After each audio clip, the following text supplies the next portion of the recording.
Tanggalan na natin.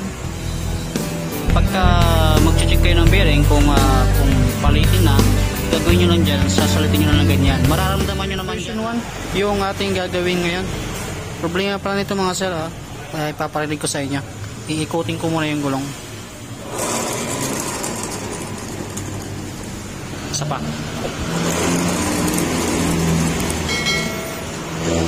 Tapos sa ulit. Yan, lakas ng ugong, tapos mayroon pang lumalagitik. Okay, sa pagkakala ko rito, bearing na naman ang problema nito. Dahil kung titignan natin yung hose ng breather nung dito sa may gulong, ayan, nakatiwang-wang lang, nakalabas. Yan, napaka-importante na itong hose na to nakapasok mismo yan dun sa mismong air cleaner. Kaya pagka ganyan at nakita nyo na kagad, o kaya double check nyo, mas maganda ibalik nyo sa dati nyang pagkakalagay, kasi napaka-importante na nakasilyado yan dun sa loob, dahil pagsisimulan ng ingay nung panggilid natin, o di kaya yung gearing. Yan, bago natin yan matanggal, tatanggalin muna natin yung crankcase saka yung torque drive, kasi check din natin yung torque drive bearing yan, at sasabay na rin natin yan. Tapos tatanggalin natin yung gulong sa yung tambor choke. Okay, tatanggalin ko muna. Yan, lakas. Kaya ito lang lagi ang iingatan nyo dito. Yan, para hindi pasukan ng tubig yan. Kasi pagka nagalo yung tubig at saka yung langis, yung bearing ang kawawa dyan. Siya yung masisira. Ayan, bago pa natin to ayan, pa-shoutout nga pala sa mga subscriber natin yan. Ingat-ingat kayo mga sir. At medyo ano pa ngayon, pandemic pa. Okay, babaklasin na natin tong CVT nya. Tapos yung gulong sa yung muffler, para makita na natin kung ano yung mga dapat natin palitan dito. Kung ilang bearing yung ating papalitan.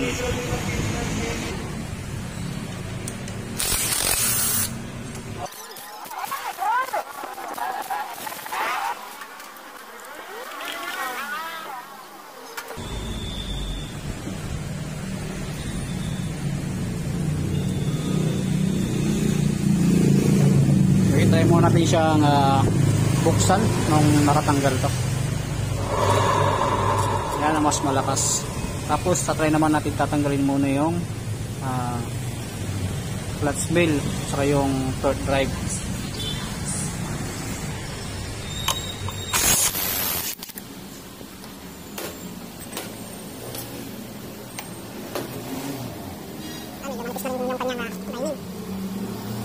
Tigas.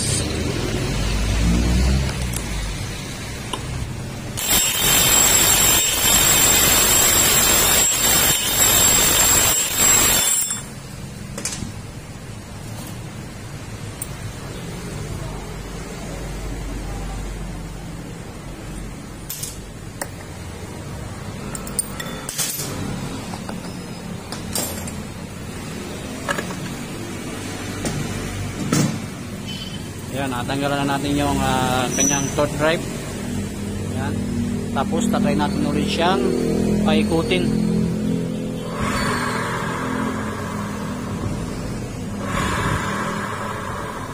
Yan, nawala yung parang lumalagitik dito. Ibig sabihin may problema rito yung torque drive bearing din. Yan, may problema rin yung torque drive bearing nya.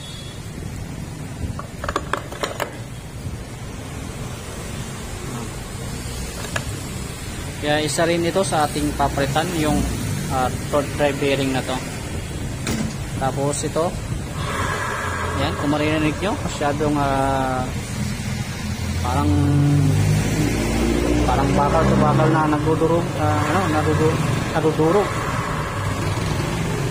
Ay, tatanggalin na natin yung kanyang muffler at yung gulong para may labas natin yung mga gear nito sa loob.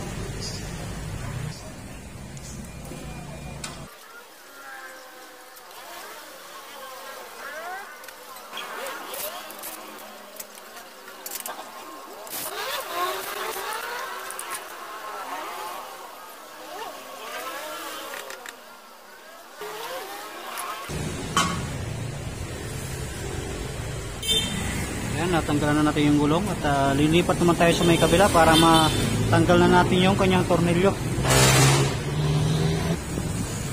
Yan, sunod na rin tong Allen wrench.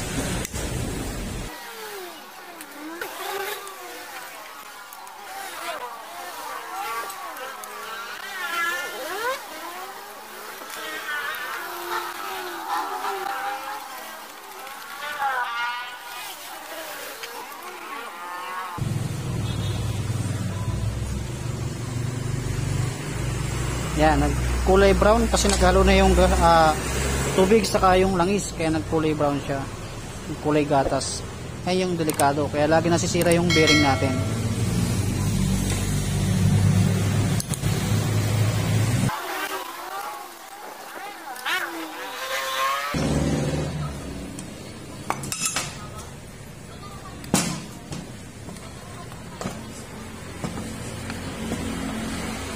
Yan, natanggal na natin. Pagka mag-check kayo ng bearing kung palitin na, gagawin nyo lang dyan, sasalitin nyo lang ganyan. Mararamdaman nyo naman dyan na magaspang. Yan. Ito magaspang, tapos ito sobrang gaspang. Yan. 1, 2. Dalawang battery, dalawang bearing. Yan, buti hindi nasira yung kanyang mga gear. At ito naman yung check natin. Yeah.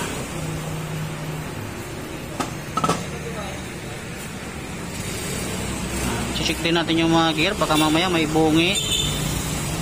Yan, sa kaso naman nito wala siyang mga bungi.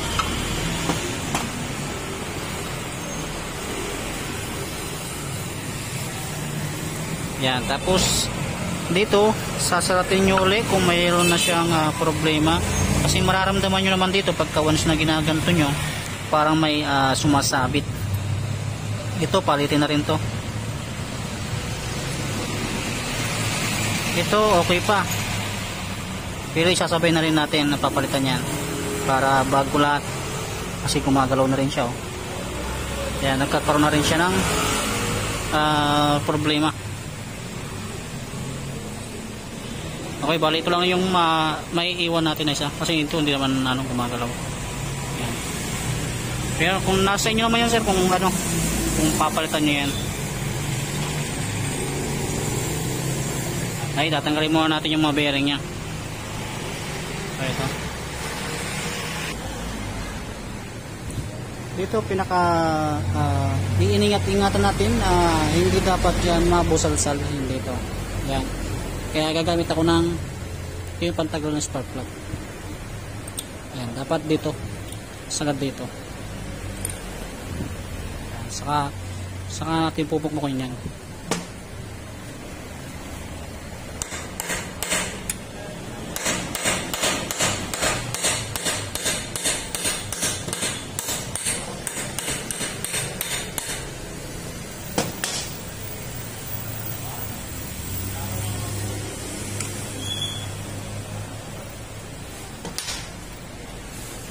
Ayan, natanggal na natin. Ayan, sobrang gaspang.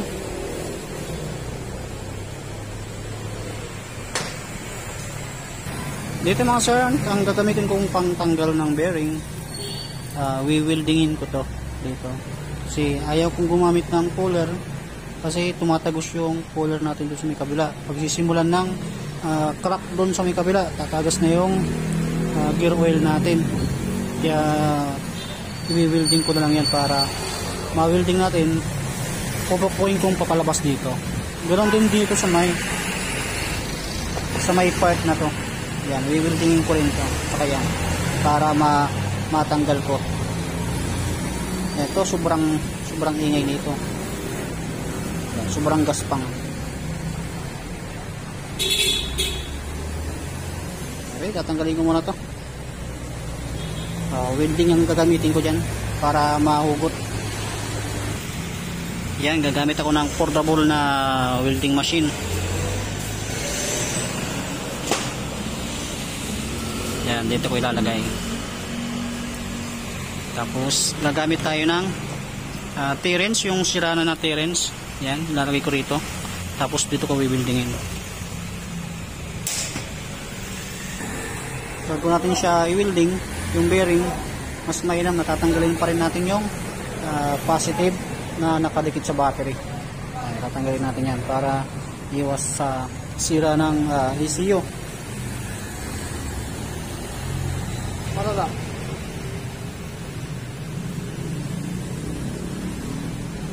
Ito mga sir, maglalagay tayo ng basang-basahan para hindi masira yung oil seal.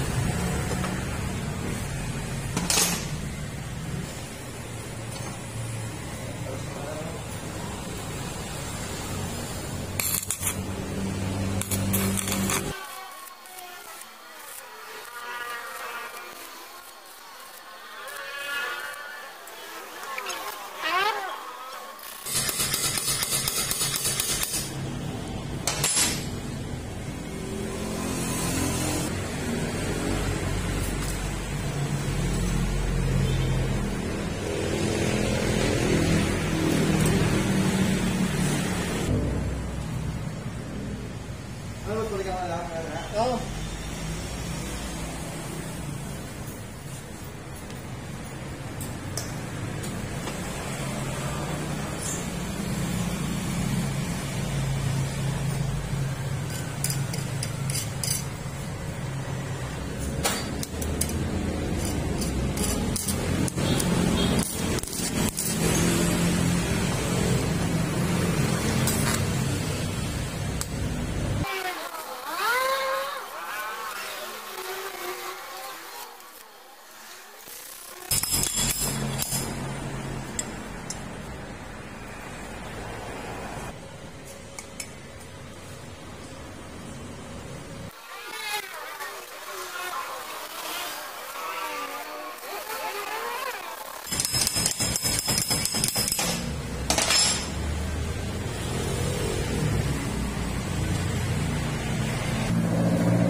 Yan, matapos bukasan na natin yan ng gasolina para matanggal yung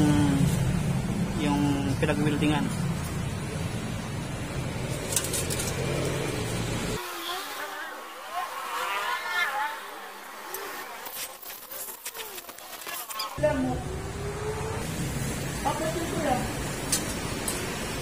Tapos ito naman yung susunod natin na upugasan.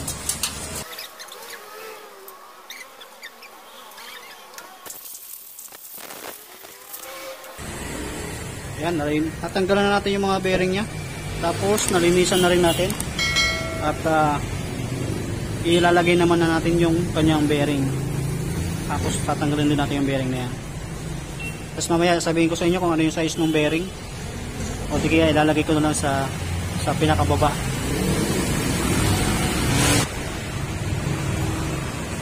Ayan, ito tatanggalin ko muna to.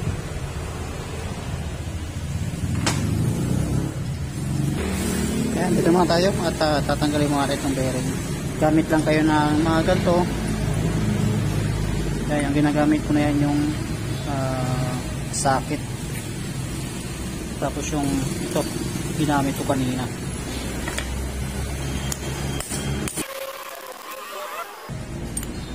Ayan, tanggalin natin yung bearing. Ito yung isa sa ating papalitang bearing. Tapos mamaya yung mga gear, uugasan din natin ng gasolina yan. Yan, sa Honda Beat wala siyang lock dito. Sa Honda Click pala, wala siyang lock dito. Si Honda Click walang lock kasi meron siyang bearing dito. Yan, bali nagpabalik pa ako ng bearing at may isa pang mali na nabiling bearing dito. Yung dito sa part na to, ang size ng bearing natin dyan 6202. Yan, doon sa dulo yung 6202. Tapos pangalawa 6201 yung dito. Yan, 6202 sa dulo, 6201 sa unahan nito. Tapos yung malaki din sa may drive shaft natin, ang size niyan yung bearing yan 6204 yan nandito. Tapos yung nandito naman at mali yung naibigay dun sa sa pinagbilian.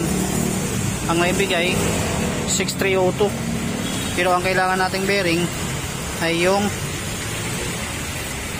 6301. Yes, ang kailangan natin bearing para dito 6301. Tapos yung binigay na bearing medyo mali yung binigay, kaya sasaulin natin to para mapalitan. 6302 yung binigay. Ang kailangan natin 6301. Kaya sasaulin natin to ulit. Pero bago natin may sauli yan, at ikakabit muna natin tong bearing dito. Yan. 6201 tapos 6202 dito. 6203 6301 pala yun nandito. Tapos 6204. Ilalagay muna natin yung bearing dalawa dito.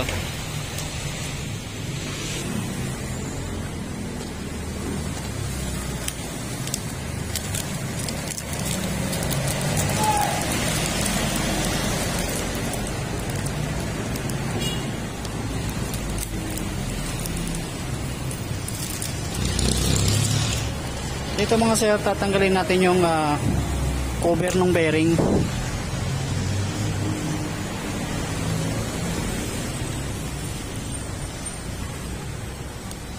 Yan, dapat wala siyang cover.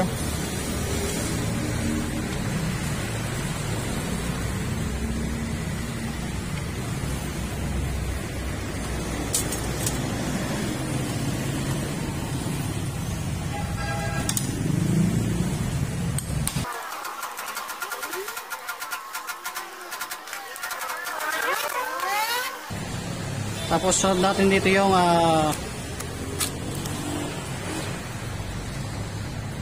6202.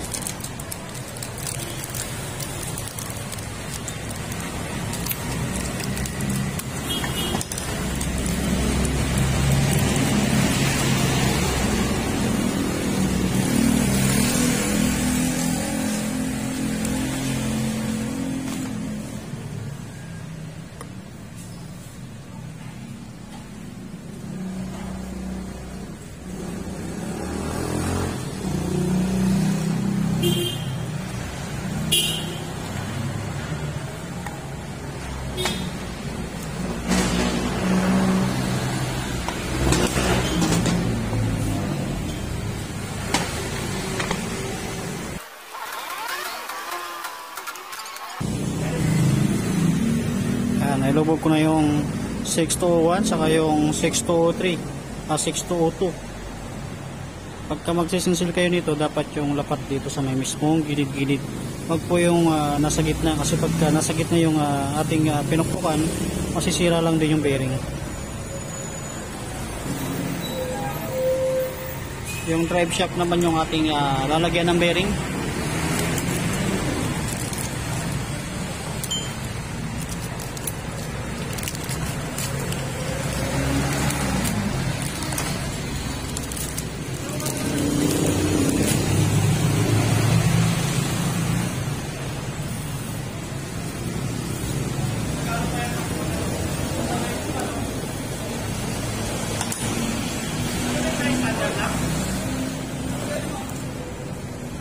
Tapos talagyan natin siya ng langis.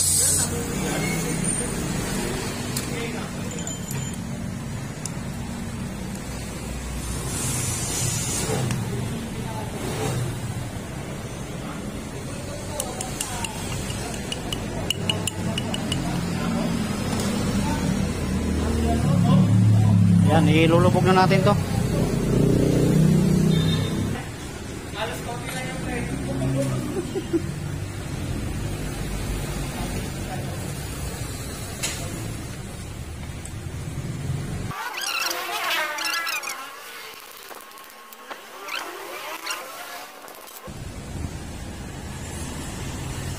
Yan, lumapat na. At ibig sabihin, okay na. Pwede natin ibalik. Bago natin ibalik to, gasan muna natin ng gasolina para mas lalo siyang malinis. Kasi parang mga ganito, may mga dumi.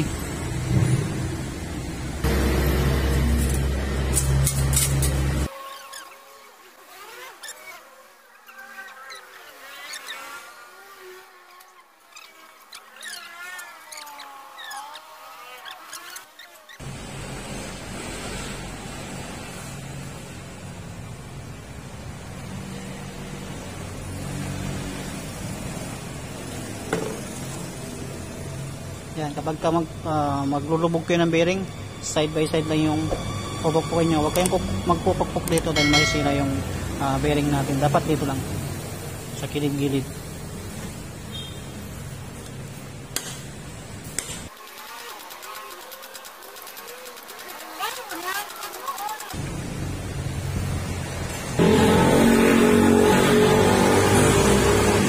Yan, dapat ganyan sa gilid-gilid nyo lang yan pupukpukin. Ano, hindi tulad kanina na pagka pinaikot ko to kanina, sobrang lakas ng ingay. Ito nawala na.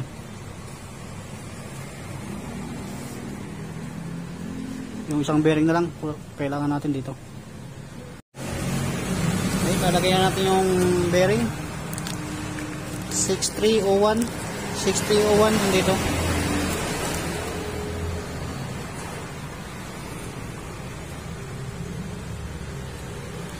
6301.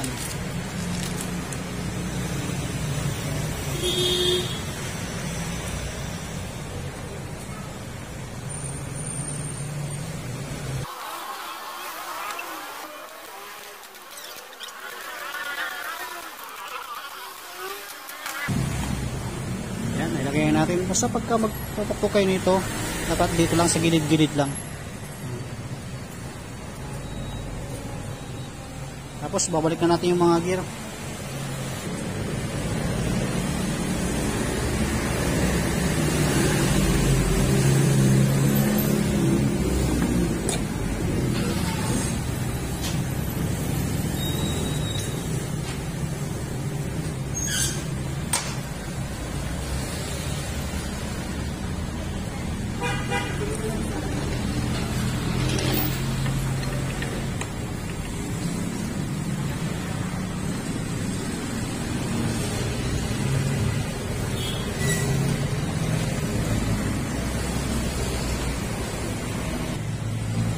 Yan, ibalik na natin ng maayos yung mga gear nito.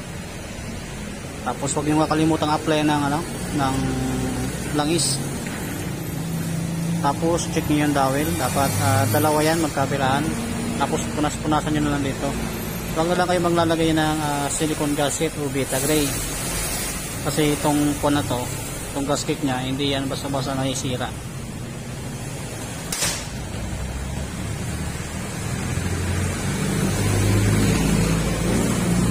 Balikan na natin yung cover nito. Itong hose ng ito yung hose na pinaka-importante dapat nandito yan. Yan, dahil maiksi na siguro pabibiliin na lang natin yung may-ari nito ng hose. Kasi ayan, hindi na siya masyadong fit. Yan, natatanggal lang din. Kasi napaka-importante yan na naka-sealed yung breather hose na yan. Okay, mamaya na lang to. Saka itutunnel muna natin itong mga gear para hindi madumi yan. Ilipat tayo sa may kabila.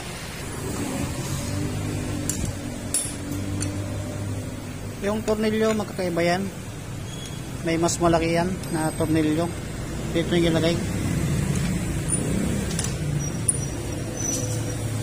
Tapos yung maliit, ayan dito. Yan, kaso wala na yung washer.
natin siya ng gear oil. Tapos tatry natin paikutin yung gulong kung may iingay pa rin.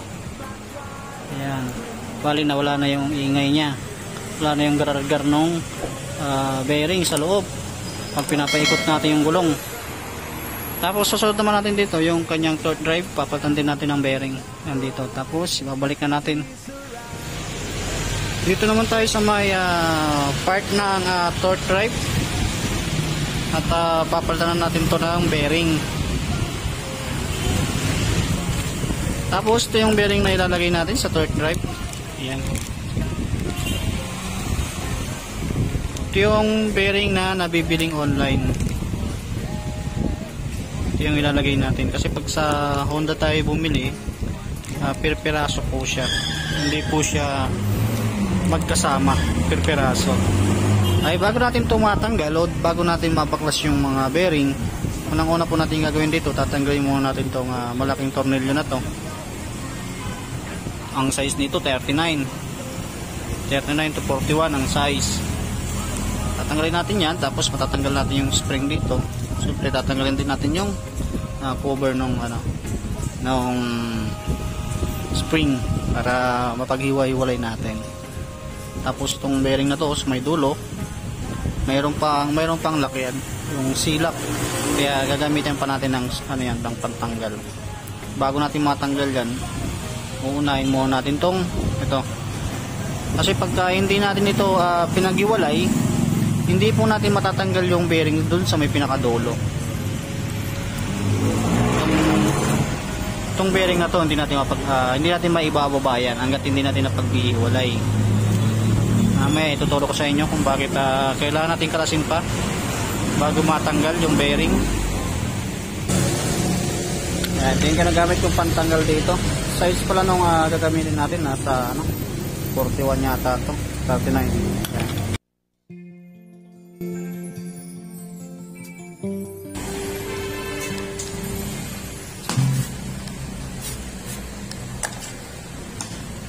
Kailangan pa natin tanggalin to para matanggal natin ito yung itong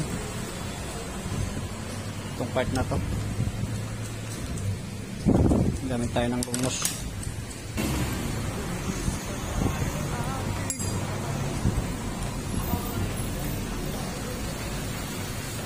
Yan, kailangan natin matanggal yan kasi hindi natin mapag-iwalay ito. Yes, sir. Nangyari. Pugat-pugat, salamat tayo.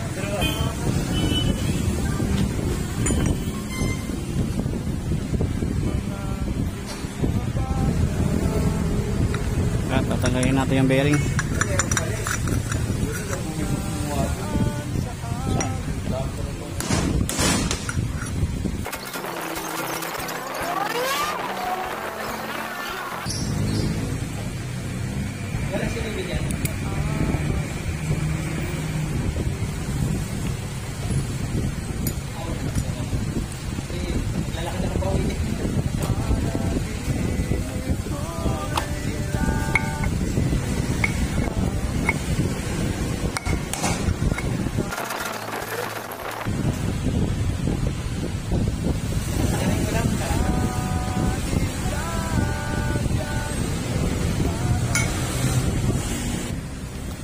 Ito yung mga bearing na pinagpalitan natin dito. Ito yung papalitan natin. Tapos ngayon, ugasan natin ito ng gasolina para malinisan natin at ma-applyan natin ng bagong grasa. Yan, ugasan natin siya ng gasolina.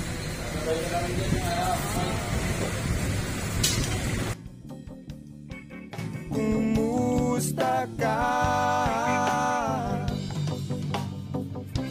Malalim na itong gabi, malamig ang simoy ng hangin. Kung mayayakap lamang kita, lamig ay di madarama. Lights. Lalagyan natin yung bagong bearing natin dito sa may torque drive. Yan. Ito yung bagong bearing natin. Tapos bago natin isauli ito, ilagay dito sa may mill ng torque drive, kailangan mo nating lagyan muna siya ng grasa. Kasi mahirapan tayo mamaya maglagay ng grasa niyan dahil medyo malalim na. Tapos a-applyan ko muna ng konting grasa to para mayroon siyang pampadulas at hindi tayo mahirapang magbalik na ito. Yung ginagamit kong grasa, yung item, synthetic. Kasi napaka-importante na maglalagay tayo ng grasa nito dahil itong part na to hindi po yan naliligo sa langis, kaya kailangan natin talagang lagyan ng grasa. Tapos kailangan natin yan ilubog. Pagka maglulubog kayo nito, napakainam na gilid lang kayo mag-sinsel. Okay, salamat.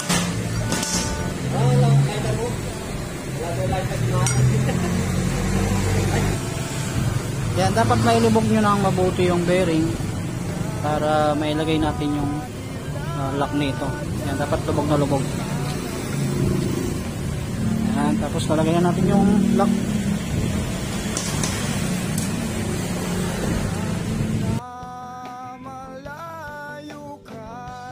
Tapos susunod naman natin to. Yan. Yung may pangalan, yan sa ibabaw, ganyan. Tapos lalagyan natin ulit ng grasa.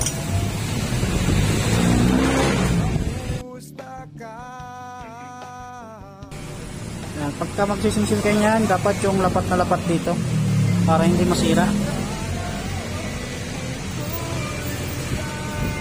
Yan, dapat yung pantay. Ito yung mga ginagamit ko na socket wrench.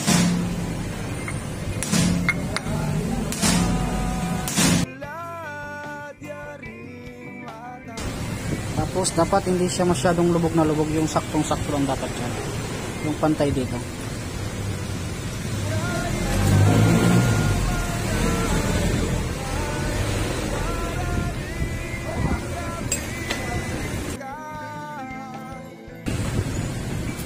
Okay, tapos asimbolin na natin to. Lalagyan natin ng grasa dito.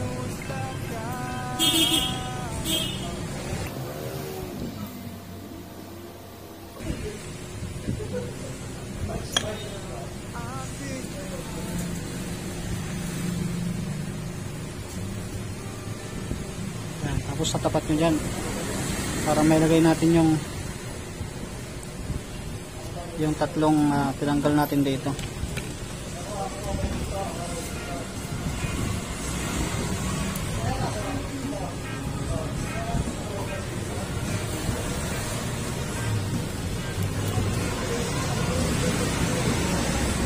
Yan, tapos nalagyan natin ng grasa dito.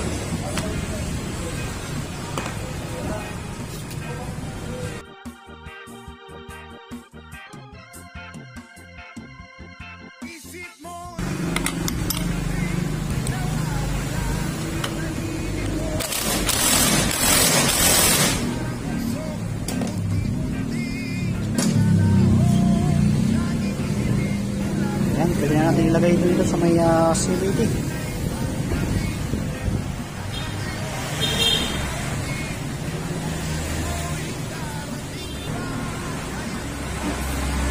Damdamin pagkat ito'y payo lamang mula sa akin kaibigan na sa iyo'y nagmamahal.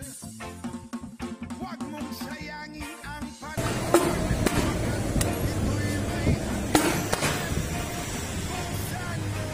Okay, babalik na natin yung mga tornilyo nito. Pagka walis na nagbabalik kayo ng tornilyo nito, tandaan nyo lagi yung tatlong maliliit nito nasa unahan. Huwag yung kalimutan yan kasi pagka nagkapalit-palit nyo yung tornilyo na to, yan, yung tatlong sinasabi kong maliliit na dapat hindi ito magkapalit. Yan, dapat sa unahan yan.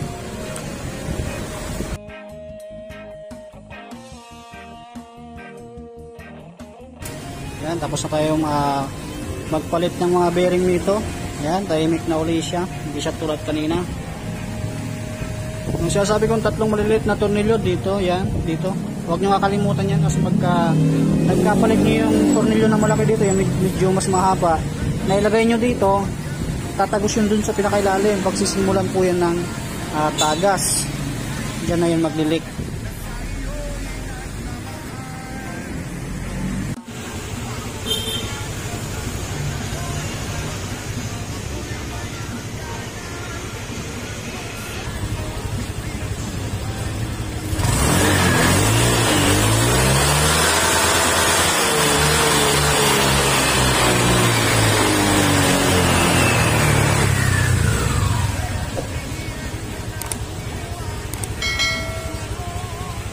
Yan, tapos na natin. Ganito na lang yung ating video. At maraming salamat.